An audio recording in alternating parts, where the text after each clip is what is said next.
নমস্কার বন্ধুরা, আজকে আমাদের সঙ্গে আছে আমারই একজন সাবস্ক্রাইবার এবং ওনার সবার প্রথমে আমার ওনার কাছে প্রশ্ন যে ওনার বয়সটা ঠিক কত। আমরা একদম প্রথমেই ওনার কাছে চলে যাব এবং ওনার বয়স কত, সঙ্গে ম্যাডামও আছেন, ম্যাডামও এই বিষয়ে বলবে।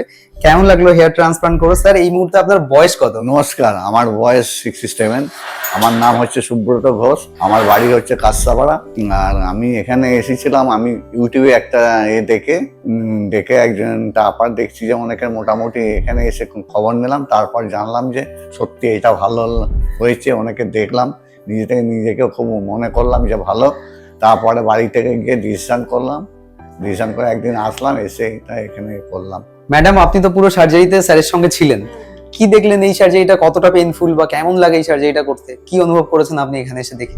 আমার নাম সীমা ঘোষ, আমি কাঁচরাপাড়া থেকে এসেছি। আমি সুব্রত ঘোষের ওয়াইফ এবং এই এসে এখানে দেখলাম খুব ভালো এবং এখানকার স্যার ম্যাডামরা খুব ভালোভাবে পরিষেবা দিয়েছেন এবং আমাদের খুব যত্ন আহ্বান করেছেন এবং লাঞ্চ থেকে শুরু করে সবকিছুই আমরা পরিষেবা এখানে পেয়েছি।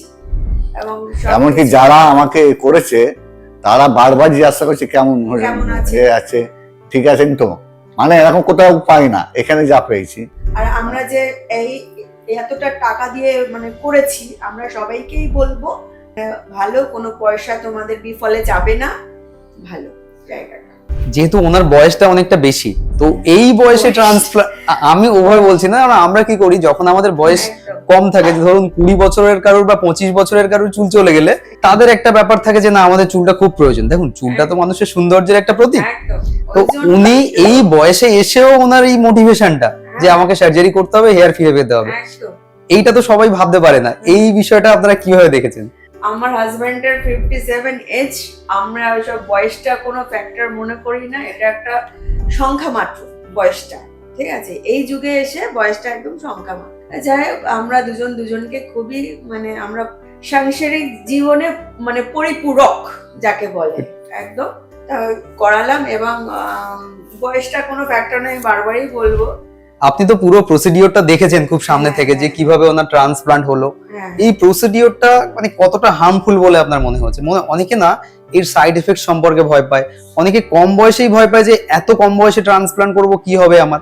আর যেহেতু ওনার বয়সটা হয়েছে, আমি মনে করি আমাদের থেকে উনি অনেক সিনিয়র, তো উনি যে ট্রান্সপ্লান্টটা করলেন আপনি পাশ থেকে দেখেছেন পুরো কাছ থেকে, মনে হচ্ছে খুবই একটা বড় সার্জারি, অনেক বেশি কিছু হতে পারে। না, খুবই ডক্টররা বারবার জিজ্ঞেস করছে যে ব্যথা হচ্ছে কিনা, কিন্তু না, যতটা ভাবছে মানুষ বাইরে থেকে ততটা নয়। স্যার, আপনি কি ফিল করলেন যখন আপনার?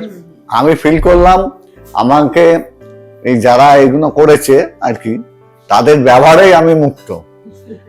কেমন কি আমাকে বারবার জিজ্ঞাসা করছে আপনার কিছু হচ্ছে কি না হচ্ছে, এরকম কোথাও কিছু বলে না। আর ওনারা সাহস আমাকে দিচ্ছে, সাহসেই আমি আরো খুব আমি তো থাকলে আরো কিছু জনকে বলবো, দরকার আমি নিয়ে যাবো যে এখানে করো, নিঃসন্দেহে, কোনো এর মধ্যে নেই।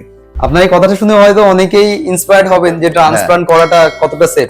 আমিও সবাইকে বারবার বলেছি যে ট্রান্সপ্লান্টটা 100% সেফ। তো আমি বলবো যারা ভয় খাচ্ছে তারা চলে আসুক, অরিজিনাল চুল হবে এখানে 100%, এটা একদম 100-এর মধ্যে 100 গ্যারান্টি। আপনার রেজাল্ট এলে কথা বলবো অবশ্যই, আপনার কেমন রেজাল্ট আসলো দেখবো, আর আপনাদেরকে দর্শক আপনাদেরকেও দেখাবো যে ওনার রেজাল্ট কেমন আসলো এবং কেমন রেজাল্ট ওনার আসছে।